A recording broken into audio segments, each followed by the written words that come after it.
Ready?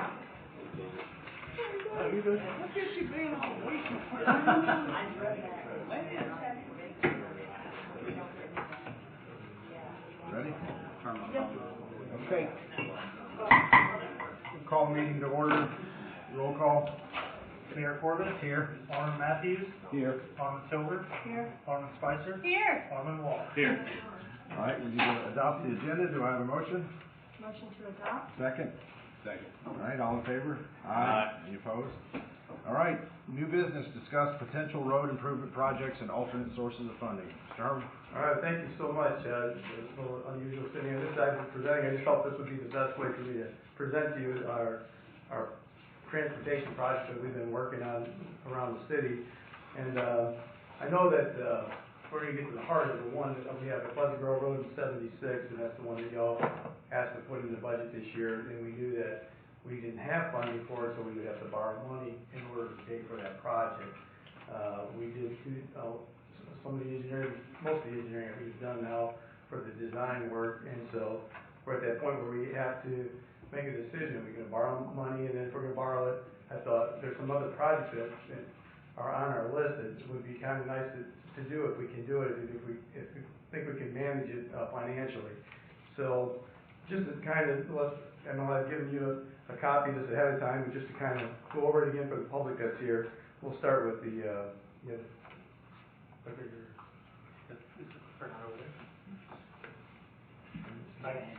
You're good.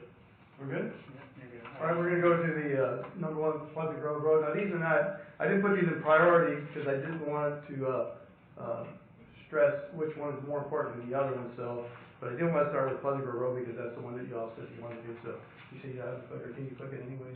It's close. Oh, it's good. Okay, there we go. Okay, great. This particular project it's been warranted for a signal for some time. You know, we for years there when we were asking for warrants from the TDOT, it was saying it wasn't warranted. And then when we did some studies after the parks went in, we knew that was something that needed traffic signalization, some lane widening, and some turn lanes. So we did approve when we had planning commission on this project with parks that we would put a left turn lane in on Pleasant Grove Road, which we did do that. And the other part was in the Improve Act because we were going to, widen the whole laneage from this interstate all the way to Newhall Road. But as you all know, we've worked hard and we got that project into the Improve Act, but it's just been sitting there. And we've struggled to try to get funding for it. And I've given you all the 10-year work plan for TDOT. And so it's not in their 10-year work plan, which is kind of real frustrating because, when we work so hard to get something like that, we're a small city and we need some help. I did go to a meeting today up in Sumner County, Fort Sumner, a committee meeting, and we had Paul Diggs, who was the chief engineer for TDOT for a lot of years and just retired recently, now working as a lobbyist for Sumner County, Forward Sumner, to try to help with transportation issues in Sumner County. And I asked him about our particular project, and he just says, just keep trying to ask and keep asking. He said the 10-year work plan is subject to modifications if needed, with the right help. So I think so that's something I think we need to consider continuing to ask our representatives in the state level to see if they can help us with this project, and especially if we start putting money into it ourselves. That's a big plus. So we'll have to buy some right away there from Mr. Kelly and from the other corner lot in order for us to put that in there. The estimated cost, I had an updated cost on that. It would be about $1.8 million. I know we put in the budget 1.2, but that's where it's currently at because the prices have been going up so fast on road projects. So that's the first one there. And that, again, these are not prioritized. Sage Road final phase 4 widening. I put that in there because we're finishing up right now on phase 3 of Sage Road. I guess phase 2, 3. We're just about done with Madeline to Cardinal Point, and then the next phase would take us to 31W. And we recently purchased almost all the right-of-ways we need. We have one that's in court that we're condemning, two parcels, small parcels, and then we have 2 more that are waiting to close on those. But we're going to be running that Southern Force Main, that's what the Southern, anyways, that's phase 4, is the Southern Force Main going into that area there.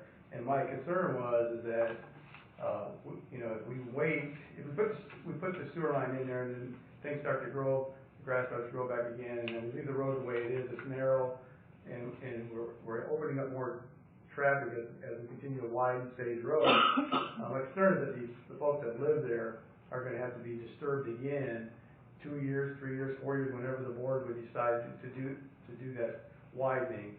They're going to have their front yards all tore up again and everything else. So I thought maybe we could possibly try to add this project to the Pleasant Road project. And so, not a priority, but it's something I think we definitely need to, it's a priority for the city, but not #1 priority. But I think it's something we seriously need to be considering. And that project, we've looked at if we go with the same pricing that we've been getting for the stage road that we're doing now with the sidewalk. We thought we could add a sidewalk and stormwater infrastructure along that route to clean it up and widen the road. And so that's why the price would be 1.8 on that. The next one is our Callista Road project. This one is, you know, we have 3 large subdivisions going out there on Callista Road. We broke this up into 2 phases. One would be from Indian Ridge Boulevard up to Bill Moss Road, and then the last phase, the second phase would be Bill Moss Road to the city limits. We have this under design right now. We've done survey work and they're in the very beginning stages of designing this. We have committed to us from Mr. Lambert and the Callista Farms of $500,000 he used to deposit with us at the time he gets his first plat recorded. So there is some private money being attached to this project. Again, there's 1,000 homes going to be built out probably over the next 8 years to 10 years there. We're planning on putting some pedestrian improvements, extending the sidewalk out of Indian Ridge Boulevard up to Wilkinson Lane, and then it would tie into the subdivision sidewalk. And each of the subdivisions will be connected by sidewalk.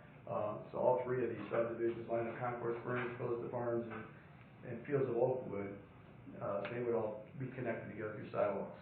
And we're also requiring Jackson Farms to extend the sidewalk down Volunteer Road up to that area, right up to the Wilkinson Lane. So that would extend pedestrian improvements along that area too. So Jerry, do we have bonds on the sidewalks then for Jackson Farms, and do we have bonds for the $500,000, or have we been pledged that money? Like, how do we? Yeah, that was all pledged with planning commission notes and everything. We've got that all documented. So that one is tied into that right there. The next project that we've had is. What was the cost on this one? Sorry. Oh, I'm sorry. This one here is a little pricey. It's 2.5, almost $2.6 million. Okay. And I'll show you that a little bit here. The North Palmer's Chapel Road widening is a project that we started on several years ago, and we got the utilities moved out of the way, and it's, you know, the design work is done and it's ready to go out to construction. Matter of fact, we did bid it out for construction. We had set aside about $250,000 for that widening. Came in almost $500,000, almost double our projections. So we've added more to it. We now have a price tag at $800,000 on it. It's going to be, you know, a more heavily traveled road when we start building out Byram Family Park over the next, 10 years. You're going to see traffic go there. This particular widening was going to take us from the police department at Tyree Springs down to the bridge where the crosswalk is, or not the crosswalk, but the bridge for the greenway. It goes under there. Trucks, I just wanted to point out that Alderman Wall has mentioned it's sometimes hard to pass another pickup truck driving down the road that your mirrors hit each other. That's how narrow that road is, and we have obviously other narrow roads around the city like that too. But it's ready to go. That's why we put that in the list.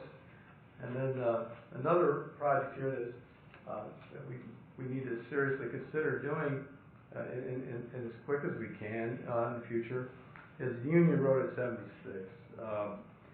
I'm going to stop right here. First of all, I got to thank, Jason. He's stuck in traffic. He's supposed to be here. Somebody's stuck in Nashville trying not here yet. Sean has helped us tremendously with these slides and putting a lot of data together for us on the amount of traffic in these intersections, these areas. And of course, Jason Barnes here that worked with us on the financial piece of it. Derek, obviously, and Dina, they do great with the PowerPoints and that, so I wanna make sure, thank all of you for all the work you've done on this. The Union Road, as you can see, I think what Sean found that I was really concerned about was, it's the #1 intersection in the city based on crash rate, based on the volume of cars. That's pretty significant. Now, that picture that we have there, the car, that just happened like a week ago. A young person was tied up in there and had to be taken to trauma center. And, the #2 intersection in the city based on the number of crashes and #2 based on severity.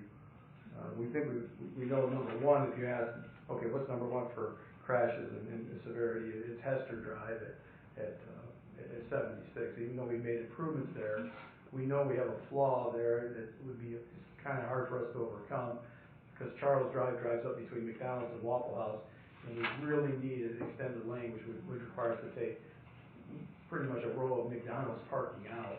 I think it would be really challenging, I think, for us to get that from McDonald's. But and add a left turn lane, because there's no left turn, and there's no left turn arrow to go.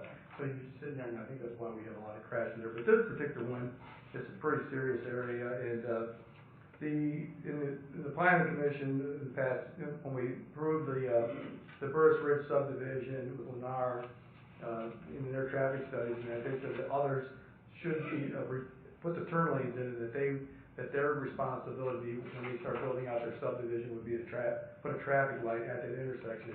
So the widening really needs to occur. The turn lanes need to be in place before the traffic light goes up. I think that would be the better option than waiting and then trying to put a traffic light up first and then going and trying to add the turn lanes would be more challenging. I think another part that makes it so difficult is the road has drop offs on both sides, on the Hope Center side and on the northern side of it. And turning, we just had some, as you go up Union Road, right from that area, there's a lot of water. They called me the other day, they had part of the road flooded and was starting to deteriorate really fast. I thank him and his crews. I'm thinking dollars in my head, where's this going to come from, and how are we going to fix this? And they got over there and they assessed it, they cleaned out the ditch, moved some dirt, and the way kind of moved the stream a little bit, and they got a really good plan to fix it up and make it at least secure and strong for a little while. But that's part of the area that would probably end up with its turn lane, so some of that would get widened and improved as that road gets done. Looking at about $1.7 million. That's just for the turn lanes. Obviously, Lennar would probably be into it for at least $250,000, $300,000 for traffic signalization. The next intersection, we were just looking at this one as a concept. Okay, let's do some preliminary work to see what kind of product we have. We have Temple Baptist is really growing. They got a lot of people going there. Marlin Road is becoming a cut through from Tyree Springs all the way to 31W. And then you have a really poor sight view with the hill on the right side as you're coming up on Marlin to 31W, trying to see out. And so we had I had Jason and his team look at it, and they determined that we thought maybe just a left turn lane would be enough, but it warranted a traffic signalization and turn lane improvements there in that intersection. So I added that to the list. So it's warranted for traffic signalization. Volumes of traffic is picking up. We have a new elementary school that's being built just up the road, and it's got 2 schools there, which is going to continue to add even more traffic, because we all take our kids to school. We don't let them ride the buses these days, and so you just know there's more traffic going to be there. So the estimated cost for that is $2 million. So when you look at our next page, you'll see that where we're looking at on each of these projects, and when you total it up, we're looking at about $10 million, almost $11 million. That's what we paid for this building here, really, $11 million.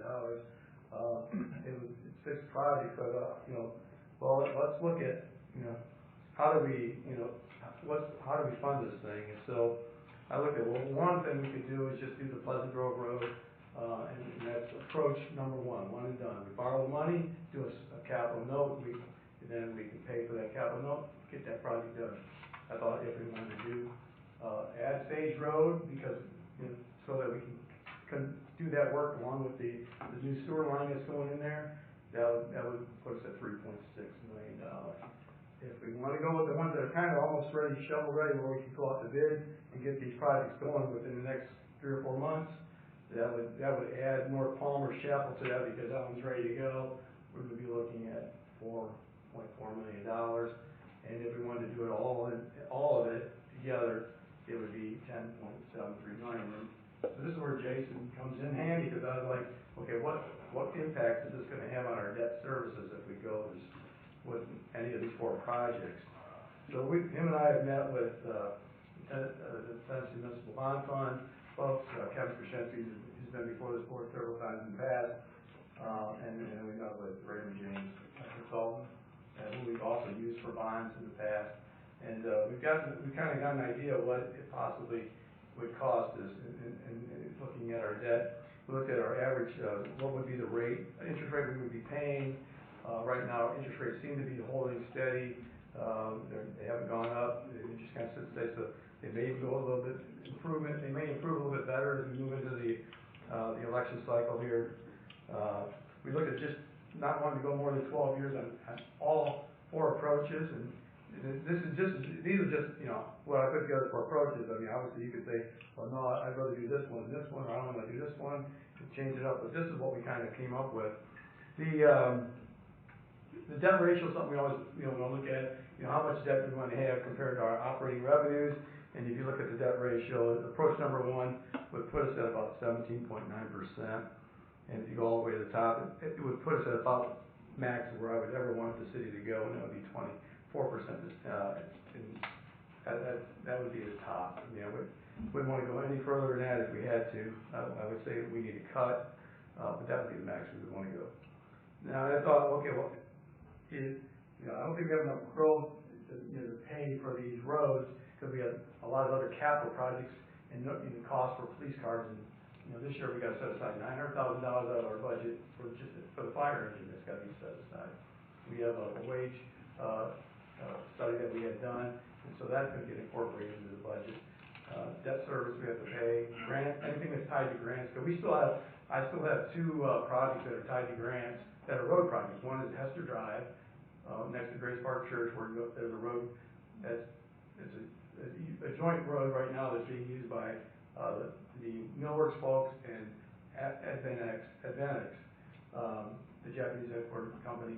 And so that road's getting replaced. TDOT, it's a TDOT project. It's an industrial access grant project, roughly about $3 million project. And we had to put money towards 50% towards right-of-way and utility movement, and that's gone up. I mean, initially sending $150-some thousand, now they need another $303,000. About ready to cut a check for that so that we can keep that project moving. And then we also have the 31W improvements that we're doing down here at Raymond Hirsch Road, where we're improving some of the traffic signals there and extending a sidewalk from the South Greenway down into that intersection and improve pedestrian traffic in that area. So that one we have going. That's a $1 million project. That's we just have gotten approved to move that into the next phase, which is the design phase. We've already done the environmental phase, and then after we do that, then there's right-of-way phase, which I don't anticipate any right-of-way there, and then we can move into construction. But that'll take place as we get into the next fiscal year. So, I mean, we have other projects going on too, and without confusing things too much, but there are other projects in the city that are taking place as a result of private development. Like similar is because public's going in there, putting a traffic light on Raymond Hirsch, and there's a lane widening there, and we got a traffic signal that's going up on Tyree Spring to South Palmer's. That's still in the works. So that's all I wanted. So anyways, looking at if we wanted to cover the debt service for any of these projects, what would it cost us in a property tax increase? As you know, the Robertson County did their assessments on the houses last year, and our rate dropped from $1.28, I think it was, down to 83 cents. Low. I mean, I was looking at some records I've seen in 1990. We were at a $2 rate, and so Sumner County's doing theirs this year. We're anticipating, even though because of the equalization law they adjusted it, and Sumner went up by 3 cents last year. This year we're expecting it to drop down probably to 80 cents, around the 83 cents in that area. Could be plus or minus a little bit. But so what would it cost to cover just the one debt service that you asked us to do? If we asked for property tax, it would be about 3 cents, and that would be annual impact on $300,000 home would be about $22 for the year. And then if you wanted to go up to the next one, it would be 6 cents. And then it would be 7 cents for approach number 3, which would cover basically 3 projects. And then all 6 projects, we would have to go up about 17 cents to cover that debt service. So that's what we're looking at there. So I know that the mayor asked me to take a look at, what would it take if we wanted to do a referendum on it, talk to the Board of Elections. Lori Ashley in Sumner County handles our elections for us. And, she said we have to look at the charter, which we can, and have our city attorney do a resolution, and we could put that on the board if you wanted to ask the community, if they wanted to have a tax increase to pay for these projects. If you just wanted to do the one, could we absorb, the approach number 1 in our current budget coming up? We probably could, but it will affect any other capital projects that we are able to do. You may cut off some other projects, but I won't know that till probably about mid-April when Jason and I can start putting our final numbers together for the entire budget. So that's pretty much in a nutshell. I just wanted to go off. I know the comprehensive plan is important. That was put together in 2018, approved by the Planning Commission. Future roadway projects listed on there. I put check marks by the ones that we've already done, and circles are around the ones that we have some work done on those projects already. And there are several when you look at that page, and then the next page. Of course, all 6 of these projects are in the comprehensive future roadway projects. So that's kind of it in a nutshell. This is just a study session just for me to inform you what we have, answer questions. I've got a team of people here that can help us. Jason here, but answer any of your road issues. But that's what I have, and we can go from there. So the 12 years on the note, is it safe to us if we were to increase property taxes or do it via referendum or whatever, after 12 years that note would be paid off? Yes. And theoretically we could take the property tax back to what it was pre. Yes, sir. Yeah. Would we need a referendum to do that? Or could we do that on our own? I think we can do that on our own, right? Reduce the Yeah, tax. yeah. 3 members of this board can make a decision whether or not there's going to be a property tax increase, Right, or no property tax increase, and can reduce the property taxes each year. You have the authority to do that. It doesn't take 5 of you, it just takes 3 of you. Valerie, maybe a question for you. If we did the referendum, could we have it worded so that it automatically drops by 17 cents after the 12th year, or would we just have? I don't know. I'd have to research that. Yeah, look at the chart on that, yeah. I mean, Because I know what's going to happen. People say, yeah, you say you're going to do it, and then you won't. Right. She did tell me that she's not going to, there's several cities, and they've tried it over and over and over again, trying to increase sales taxes. She says she's never had any of the cities in Sumner County. Sales tax, yeah. Increase their Right. taxes for it. I'm not sure about property. She wasn't sure of that, how that would work, and I just would need to know, would you want to do all the projects that way, or would you want to at least start with one and then try to do the other ones through referendum, or wait, because every time, the longer we wait, the price of diesel. Yeah, no, I know. And my concern is that 12 years, I know I won't be here in 12 years, and so there may be a whole different board that sees things very differently, and then people feel like they got sort of snookered on it, and it's. Yeah. There are some other bonds that I didn't bring my audit book up here, but we have one that's falling off. I think it's 27, I think it is. Okay. 28. I'm looking at Jason, if he remembers. We have one that's coming up. You have the audit book right there, like. We'll pick your audit.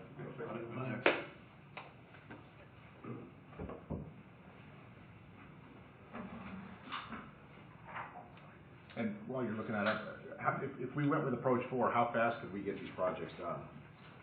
If the way it is now, the first 3 could be, I think we could get those out to bid, and maybe even do it possibly in a package, and get those underway. They would be done within 2 years for sure. 2 years. The other 3, we'd have to get into design mode. Right. And I'd say let's give us another year. Probably I think within about 2.5 years, we probably could have possibly all 6 of them done. Yes, sir. Okay.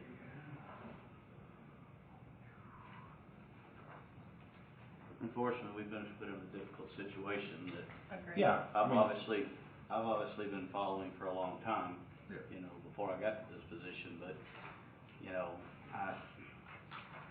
the big picture was not properly looked at, in the past. So you know, unfortunately, I guess 5 of these 6 projects, I guess I would say, were directly a result of the approved new development that's been put on our plate. So, I believe a property tax increase is going to be very hard for the public to swallow because they're already upset with the amount of growth, the amount of traffic, and other things that we've got going on. So, Well, we either give them a choice and say they don't want to with the referendum, right, but, I mean, you can complain about it or we can do something about it. right. And Yeah, I mean, we can't continue to have massive wrecks at Union Road and a life be taken. Right. And it could be a kid because there's a school in that direction, so we yeah, are. I knew this day was coming, so it was, Right. you know, it just, question, do we have other funds that we can pull money from legally?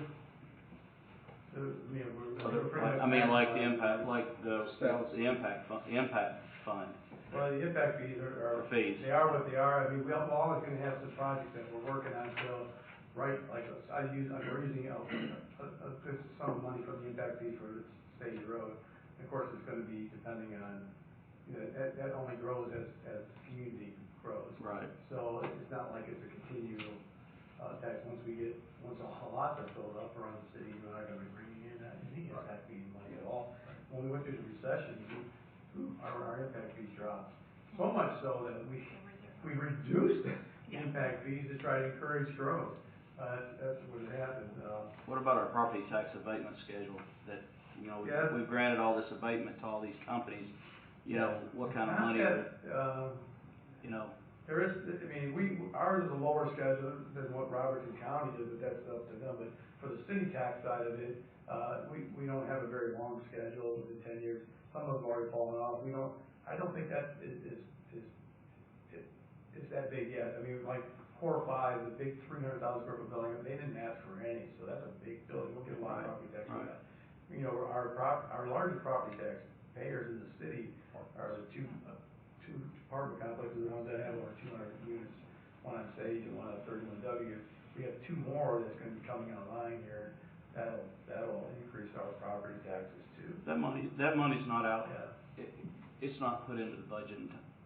Is there any projected schedule for that money put into the budget? I mean, does it? You know, I know it's staggered 0 to 10 years, but does it? You know, that's money that we're not expecting yet. Yeah, you know, that's money we could actually. Can that money be applied to this? Can it? Well, I mean, it goes in the general fund, and the board, you know, when we do our budget process, the board decides what stays in and what will come out. You know, I look at the budget. You know, first of all, we have to pay our operating costs. We have to include employees, and then we got to pay our debt obligations, and we have to then any grant commitments that we have, you know, that are bound by contracts, they have to be paid, and then we get into capital, and that's where, you know, we try to fund what capital projects we can for each of the 10 departments, and then we start backing off and backing away with the fund. Fortunately, the enterprise funds kind of manage themselves. The sanitation, the stormwater, and wastewater, they have their own set of funds, and they can only spend it on themselves, their personnel, all that stuff. So that's kind of isolated. But the other ones all fall in the general fund. But so we just have to decide what we can afford to do. I mean, I'm just looking at waste. I'm just looking at waste possibly pull money, you know, that we can legally pull from different places to redirect it and, you know, and help fund some. Yeah, I do that wherever we can. I mean, obviously we have a parks impact fee. We've created a park sales tax fee, and you know that puts money away for our parks. It gives us about $1 million. How much we put in the park sales tax? $800,000 a year, $900,000. Yeah, about that, about $900,000 a year going into that fund. That helps pay for. That's why we've been able to completely cash the tennis courts. We're cashing the parking lot expansion at the soccer field. Our other improvements to soccer field is all cash. So the only thing we have that's debt related to the parks is the Byron Family Park that we paid $2.75 million for, and that is in our debt schedule. As I wanted to tell you, we have a general obligation refunding bond that falls off in 2028. We're paying about almost $250,000 a year in debt service just for that. As you can see, that that would cover the cost of, every bit of the first project. And so then we have a water line note that's, still outstanding, and that comes off in 2030. And then the other ones we have is one for the library, which is our longest one. I think we did a 30-year on that one when we did that one. But the other ones we did for this building and building that we're building right now, we did 20 years on those.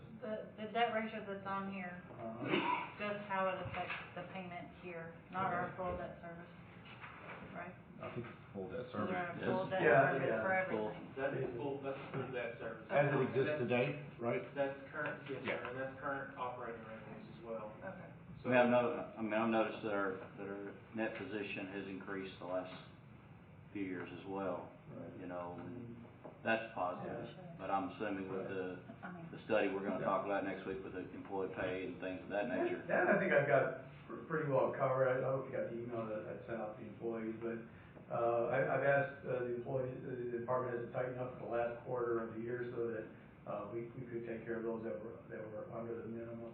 And then in July, when you subtract that, what we've already, the jumpstart we're going to do in April, and then you subtract what we would be paying the employees anyways with their staff, with their merit pay increase and cost of living, you subtract that from there, that's shrinking, that number's shrinking down, and then you'll see when we do the budget retreat, there's several new requests for employees for all 10 departments, and so I'm kind of not sharing with them yet, but I have an idea of which ones I think we most definitely need. Now I'm going to hold off on, ask the department to hold off on hiring those folks at least until January to make up that difference. I think we'll be able to cover that.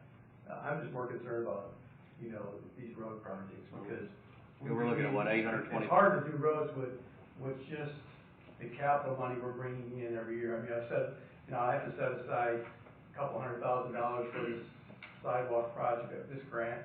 I'll probably set aside a little more money for the Hester Road and try $900,000 for the fire truck.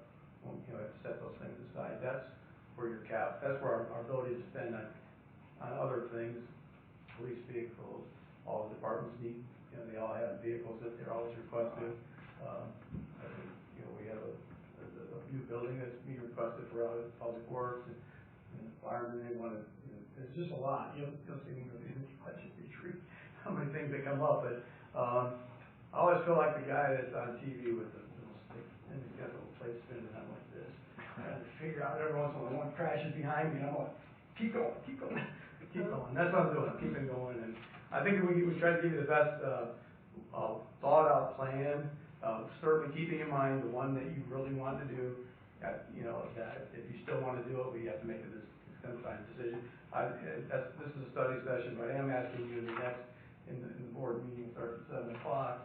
If you could all kind of give me some guidance, because I'll have to start the resolution process for if we're going to borrow money, and then if we're going to decide that you don't want to borrow any money and you want to just put it out to the public, I'll be able to, or her and I'll have to work on how we get that presented to the Board of Elections so that they get that on the November election. The November election, if we do it then, it's free. If you decide to do your own special election, I was told, for example, the special election in Millersville was over $90,000. So the rest of them spend $90,000 on a special election, then we wait till the November election if that's what you want to do. But we're open. I mean, I've always said my job is to take your vision and make it happen, and that's what I try to do this week. So we're looking at $825,000 a year in debt service money. Is what we're looking at basically for 12 years, I guess. Can you look at the total? 1.1. 1.1. Yeah. Yeah. Sorry. Yeah, it's 1.1. Well, 1.1. Oh, that's a pretty big forgot about number. interest. Yeah. 1.2-ish. Yeah, I forgot about interest. Sorry. And you have road issues every day, so you don't want to put the numbers to it. But- Yeah. In the 12-year time, I mean, that's a fixed rate at this time, but if rates were to go down, we could refinance the debt and lower our costs, yes? I believe so. I have Elizabeth Delkey from Raymond James is here.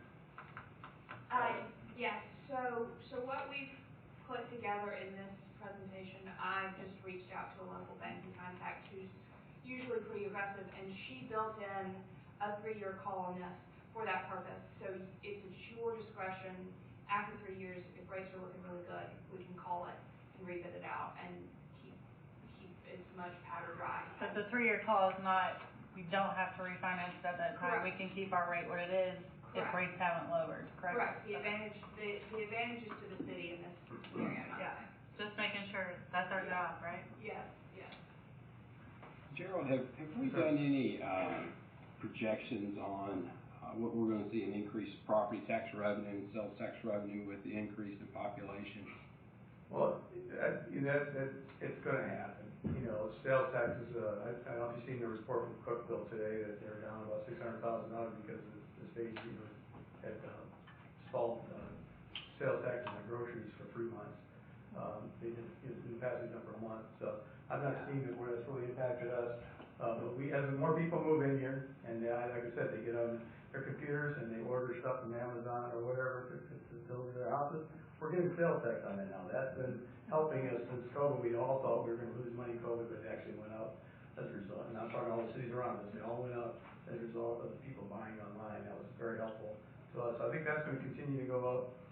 Property taxes will continue to increase. You gotta figure if you have a farm, let's say the parks, a large farm like that, and you're in the greenbelt, you're paying very minimal taxes. Now you got 700 homes, potential, they're not there yet, but all those homes are now paying a property tax. That's adding to the city. So yes, there is that. Impact fees, again, will always continue to go because we're growing. The park sales tax, again, that was money we set aside for parks. That's money that, I guess if you wanted to take money from parks and for roads, you could do that too, and because there's no specific requirements for it, it's general fund money is what it is, and it can get moved from one to the other. Now, you can't move money from an enterprise fund like the wastewater. We can't take their money. It'd be nice sometimes because they a lot of money going in that account, but we can't touch them. We can't touch stormwater. We can't touch sanitation. On the Cluster Road project, the $2.6 million, is that using the $500,000 from the developer, or is the total project $3.1 million? That was the total. Right, Jason? Yeah, total amount. So 2.6 and then subtract the 500K. Okay. That's our thinking. And then what about the road impact fees? I believe, if I recall correctly, they still have to pay road impact fees in addition to paying that. Is that correct? Yes, sir. They have. There's no agreement that they get to defer any of our impact fees. So we'll have to pay it for, in our residential area, we have to pay for parks and police and fire roads. Commercial does not pay for parks, neither does industrial. But the other ones pay for it. But yet, as you know, we tripled that, so we are bringing more money in, and we're seeing those receipts coming in that's adding up, and so that's been helpful to have. I've noticed the police fund, if you look at it, it's pushed $1 million in fund balance, and which is good because they're growing. They've added a lot of officers since they built that building in 2002 when it was dedicated, and they're going to have to add on to that building or on that. Fortunately, they got a lot of property there, but Chief Brady, he's here. Other side. Yeah, I think he's planning on putting some money away to start looking at analyzing, doing an assessment of what their future needs are going to be to add to that building. So as they grow, so that's probably good. That's growing that way. We do have limitations on what we can spend money on those impact fees. You can't spend it on replacement, but you can spend it on addition. So that's why you'll see there in the police impact fee, we ask for 1 car because we're adding. If we add new officers to the road, and we allow them to have cars to take home cars, so we need to purchase a car. So I can take that out, but the other 2 that they always get every year for replacements, we can't take that from impact fee money. So for 1,000 houses, estimated at whatever cost they're going for in that area, have we done any just rough estimates to see whether those road impact fees, what that number would be once they've built out the 2 subdivisions completely, by chance? So far, we haven't collected enough to really with the increased projects that are, they just don't accumulate that much money to pay for that. We would probably need to go higher than what we already collect in order to make that happen. It's kind of a drop in the bucket on the $10 million bill we're looking at, right? Is that what you're saying? Those road impact fees, it wouldn't.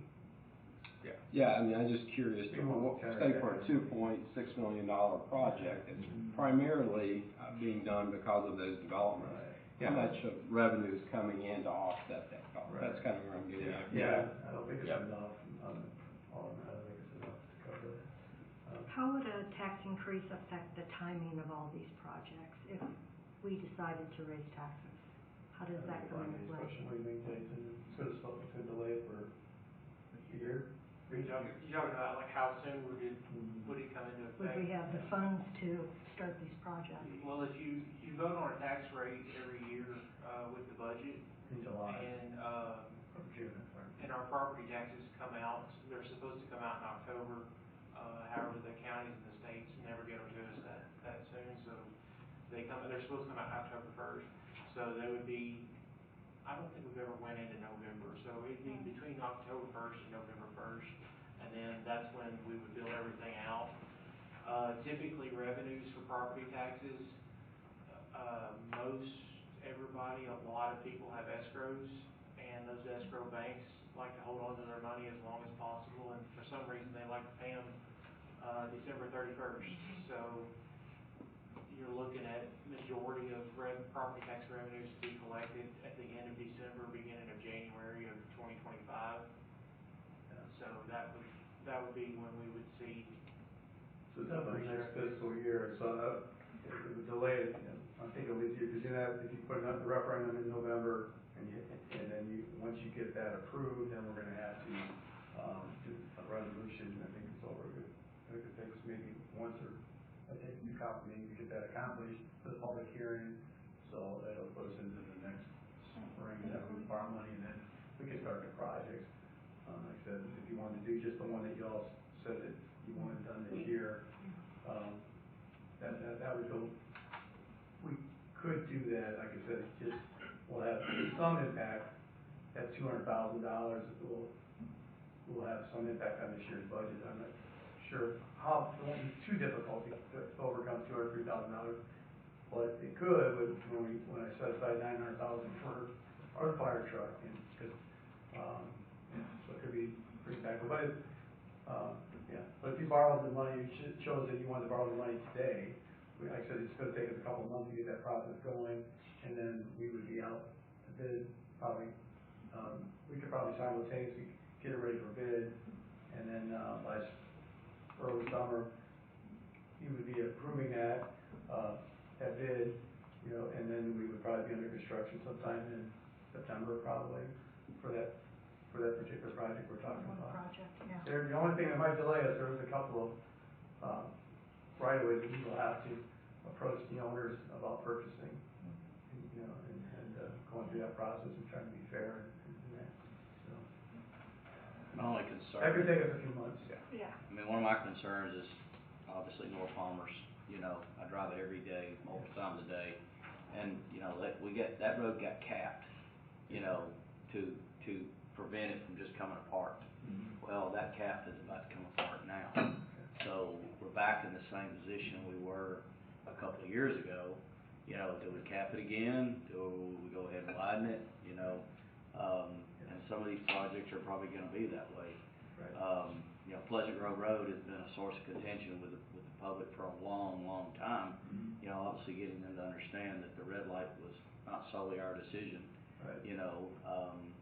But the Sage Road Phase 4, I kind of feel sorry for those folks down there, but those trucks are going to come through there. The people are going to come through there, and it's just a mess. So, and in Callista, obviously, that's just a whole different story in itself. So, my only one that if I had to pull one off the list, it'd probably be Marlin Road. I understand the problem with Union. But I don't know. My question is, if we do Pleasant Grove and then we have another light at Union, how does that? Well, we'll get the light at Union until we widen it. Right. I think that would be important to do the lanes first before we would level our Right. traffic light up there. But then when the light goes up, is there any plan to widen 76? Well, only in the improved act, which I said is just by law they're supposed to do it, but they can They can push that off as far as as they long want. as they want, so that's our issue that we have there, but,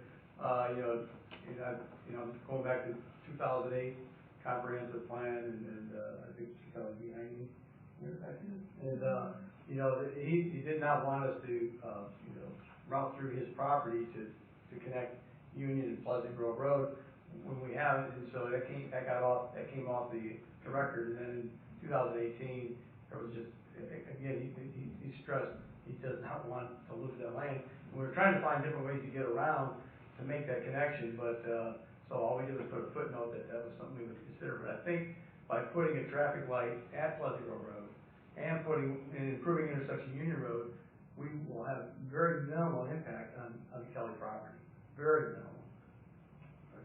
I agree. Okay, yes, very minimal. So we're not going to be trying to connect Pleasant Grove Road over to Harper's Way there. So we're not going to take that. We're just going to keep it as it is. So it just be turn, and so that Union Road is going to have to. It's going to continue to get used more and more. Planning Commission just approved another manufacturing facility to go, assembly plant to go on Union Road. You have a marble place going up. We have a campground supposed to go up there. We haven't seen that really come to fruition yet. And then you have, as you cross the bridge, then you have the new industrial park, Union Springs Industrial Park. That's going to be something. So Union Road's something good. But anyways, bottom line is it's not going to impact the Kelly property very much. So we really were concerned about that. And these are the options, and to address Alderman Wall. That's why I put approach number 3 in there, because I thought maybe we need to, we can't. How long do we want to sit on North Palmer's Chapel? Like you said, the road. How much more can it take? Because it was, just trying to get a base. Yeah, that cap's coming apart already. So get down there. So that's where we're at. So there, if you wanted to do approach number 3, you would be looking at the 7 cents. So if it comes down to 83 cents and you go to 90 cents, If we're that's what you do with the tax increase. If we're approach number 3, I'd just do the whole thing. I can't speak for everybody, Right. but $10 a month increase on my property tax is not that much money. And if we promise to roll it back in 12 years, that'd be the. The problem we got is everything that's on the books to be built, as it gets built, we're going to have more requirements, more infrastructure requirements. I think this captures a lot of those problems right This now. captures some of the stuff that hasn't even been built yet. Right. Yeah. And the most, Like Callista. like Union Road. Yep. And then we'll look for opportunities for sure. If, let's say for example, and this is, and I don't have anything this is all speculative in my brain here, but if let's say the Hope Center's for sale, and so is the property across the street. If somebody was to buy it and want to put something in there, we could see it as a great opportunity maybe to get those turn lanes built. Yep. And then already get the land. Yep. We'll take whenever I see those opportunities in these areas, we will jump on that to try to get that done. If we can, I think we need we're to not put putting it on in a more. referendum. We're not putting in planned new development. No, we didn't We need don't one. need one. If we decide that's what we want to do and put it on us to make that decision. Yeah. That's probably the best thing. But we got to have Plan B in case they say no. Yeah. Plan B is we probably go with approach 1, and then just as we've got money, start funding the other ones. I think a lot of people are going to say there's a lot of new housing. Why are you raising my tax? That ship has sailed. That's going to be the issue. The thing is, we can't They're not rewind time and make the They're not going to old, vote for it. They're not going to. the old regime go back and do what they should have done in the first place. We're in a position that, yes, I knew it was coming, but it's just we have to deal with it. We just got to deal with it, unfortunately. So we're going to continue to live here and love our town, we got to do what we got to do to make it what it. If we want to keep do it like it what's is. safe for our citizens, we've got to do something. We can't continue to let growth happen and not improve the roads and let wrecks and people get hurt happen. I think the last tax increase was 4 years ago, I think it was, and that was, again, you've heard me say this. I think when it went up 25 cents, and it said, well, then you need to build the rec center. So that's what pretty much is covering that debt service for that. And so I know it was an interesting conversation, but You know, I have had, you know, all my years of working local government, if you're gonna put a tax increase out to the public, the only ones I've seen that have been successful, and some of them are not, I mean, they're hit or miss sometimes, but you have to have a good plan of what you're going to show the public you can get done with that money. And if you don't, they won't trust you again. I think that happened years ago when they said they were gonna put a rec center up at the pool. Sales tax. And I still look at that. Yeah, the sales Why tax. did you do that? The sales tax, that was a mess. I mean, I voted for it, but the way it was put out there, it was not the way it was perceived. So, you know, everybody thought they were gonna get them a YMCA type facility, but the way you read it further on down, it could be used for any facilities. That's what they did. And that's what they did. So, you know, Agree with it. we've already gone that route, and I'm just gonna say a referendum, I think, will be a waste of our time, to be honest. You know, as much as I hate to raise taxes, I don't want to. Well, you don't have to worry about doing that until. Yeah, the Sumner County. In May and June, when we do our reading of the ordinance, that's when you're gonna ask for an increase, we would like to know. We can talk about that at our budget retreat, but that's something that we would need to know for our budgeting purposes, but, When is Sumner County starting their reassessment? April? no, Put Nathan on the spot. I don't remember when they start that, but it goes into July, August. Yeah, I mean, and then, of course, they have to adjust their rate to be revenue neutral, so, I mean, we have to adjust that, so that helps. Some people will pay more, some people pay less, but, you know. Go, Sam. I know you got something to say, go. No, just looking at, He was sitting here waiting. Looking at the projects, I think all of these are safety related. You know, there's gonna be some congestion from the collectors coming in, to the main arterials, but, I mean, these are all safety related. Agreed. And when we're assessing road projects, at least for me, I think number one on the list is address the safety issues. Agreed. And then congestion is number two. Sure. And there's ways we can look at that, but safety is very important, especially we've got elderly drivers, we've got teenage drivers. It's much different than when I grew up here. And there's a lot more kids than there used to be, because we have a lot more residential properties out there, so. yeah, well, at least you don't make that decision, not tonight, probably for maybe in our meeting, you guys give you some direction, if you want me to do approach 1, 2, 3, all 4, something, but, get us kind of going in that direction, but as far as tax increases, you don't have to worry about that yet. So, if there's that's my presentation, and so I hope I was able to give you enough information that could help you make some logical decisions for the city. I know that's, it's a big job for all of you, and a big burden for you to carry, to make, you know, you're trying to make sure that the city has a good quality of life, and part of that quality of life has to do with their roads and their parks and their education. You know, those are, and then there's the social side of things, and the churches and things of that nature that add to it, but that's what brings the quality of life here. And if you have really bad roads and you have a terrible school system, and your parks are worthless, nobody's gonna want to come here. Hey, Jason, just a question on your estimates that you put together. You pretty comfortable, you built in, I assume, some stuff for inflation and that sort of thing. So what Jerry and I talked about, other than the one that's Pleasant Road, because we're actively working right there, on it. yeah. That's a very current construction level detail. Right. So it's in today's dollars. Yep. But all of the other ones, because the funding's up in the air, we looked at up to, those numbers should be good for budgetary purposes for up to 3 years. Okay, good, thank you. Okay, Mayor, that's all I have. It's up to you. Dan? Yeah. Good. I don't have any. Okay. Thank you. Thanks.